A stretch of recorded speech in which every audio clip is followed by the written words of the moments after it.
Okay, Shane. This is Marian. Ready? Yep. Go up a little. All right.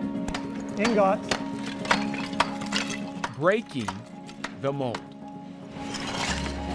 Yeah, looks pretty good. Aunt Marian was a little woman in stature, but a giant in our community. She worked hard. She kept at something until she got it done. A wonderful, warm, smart, feisty woman. She was our queen. And I miss her very much. My question for Tom is, how did you come up with the idea to build what you built? I do research first. In fact, Gina and I did some research on her life and her achievements. I was born the year women got the right to vote. That was 1920. Raised just 3 hours east of Cincinnati in Gallipolis, Ohio, Marian Spencer watched the Ku Klux Klan march by her grandfather's store when she was just 8. They marched because her grandfather and her uncle filed a lawsuit to integrate her high school and won. My grandfather, who was a freed slave, never talked to us about slavery. We knew that it was not right, but he didn't say look back. He said look forward. Get your education. Life can be different for you. She graduated high school as co-valedictorian with her twin sister, Millie. This girl who was third in our class had organized a walkout, so all the kids walked out on us. These are the kind of things that you remember. Marian attended the University of Cincinnati, but she wasn't allowed to live on campus because she was black. Years later, she led the charge to integrate student housing by speaking out against her alma mater.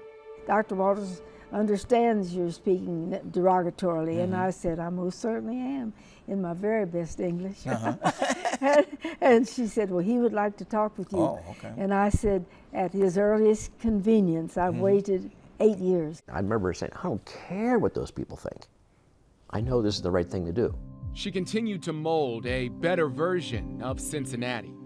From pools to schools, she worked to desegregate places and spaces many times on behalf of children. One of Marian's favorite things to do was swim, but she wasn't welcome at every pool. Early on, Marian and her family lived off Fairfax Avenue near Owl's Nest Park in O'Brienville. That park had a pool back then, and my older sisters wanted to go swimming on a whites-only day, because they had colored-only days and white-only days. Of course, the white-only days were on Labor Day, Memorial Day, 4th of July, and they wanted to go swimming on a date when it was whites only. So Marian Spencer and my mother took their children down to Owl's Nest Park to swim on a whites-only day. And it was a real hostile crowd. And they started throwing dogs in the water with them, started urinating in the water with them. Her most well-known fight was integrating Sunlight Pool at Coney Island. It began with a phone call in 1952. And when the kids asked me, Mother, can we go to Coney Island? I said, I don't know, but I'll find out. So I went to the kitchen and closed the door so they wouldn't hear the conversation. And I asked the girl on the phone, I said, this is for all children. And she said, oh yes, for all children. I said, well, we are Negroes, and I want to make certain that my children will be admitted.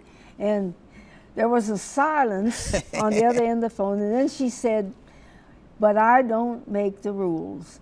And I said, honey, I know you don't, but I'll have to find out who does. 9 years later, Coney Island was integrated.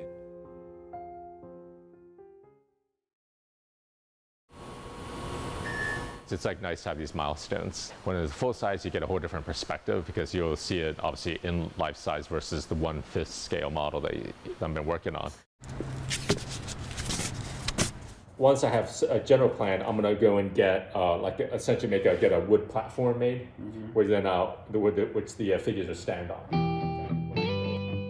A trailblazer, Marian Spencer broke barriers and bridged the divide. She was the first woman to be the president of the NAACP chapter in Cincinnati. She was the first black woman president of the Women's City Club. She was the first African-American woman elected to city council. Which paved the way for her to become the first woman to be sworn in as vice mayor. Marian's statue would be the first statue of a specific woman, black or white, in the city of Cincinnati. Amazing. I don't even understand that. I'm just totally shocked. I never thought about that. Softer, easier. You feel like butter. When Alice mentioned that there were no women's statues with names on them, she called me up. And said, hey, how about if we do a statue of Marian Spencer? And I said, well, of course, I'll ask her. And so I did, and fortunately, she said yes, she'd be honored. It doesn't matter if it's still too thick. What is the aim for the statue? I mean, what is the ultimate goal? They said that Marian would serve as a symbol for civil rights. But the minute that we saw Tom's, it was, oh, that's what she really has always cared about, is children and education. The sculpture depicts her, about circa 83, 84, when she became, the city council member and the vice mayor. My signal year became when grandfather said to me as I grew up, get an education, vote. I believe in equality. I believe in justice. Basically what she said is, I'm going to continue doing on council what I've done all my life, which is stand up for what's right in this community. In 1980, Marian fought to make sure people in Cincinnati knew if they were living or working around toxic chemicals. Her efforts were shaped into what's known as the Right to Know Ordinance. We were the first city in the country to pass a local right to know ordinance for toxic chemicals in the workplace and the community. It became a statewide law. A couple years later, it became a national law. And when I tell a person who's younger what she accomplished, they're in amazement. Metal casting arguably could be considered the most critical step. Tweak. Marian's life's work often centered around children, so it only made sense to make them part of her statue. People can hold the hands, like the boy's hand and Marian's hands, complete that kind of circle. It's gonna be pretty cool. Ready? When Marian Spencer is standing there with the children, and then there's space for someone to come in, and that's how she was. There's always room for someone to come in, join hands, join the struggle. But the kids are contemporary kids that represent like a legacy of her integration. Because what inspired her to do all the work was because of children. Integrating Cincinnati Public Schools was Marian's longest fight. For nearly 30 years, she fought for equity in education. Marian explains in her book it was part of her legacy to fight. I said, how do you attribute your success? And she says, well, you can do a lot if you smile. It is really neat to see the sculpture, all the bronze, all the parts all put together, all unified, no seam lines, no, weld marks, nothing, it's just all in its entirety. It's just, it's amazing, it's beautiful. My favorite step is doing the patina.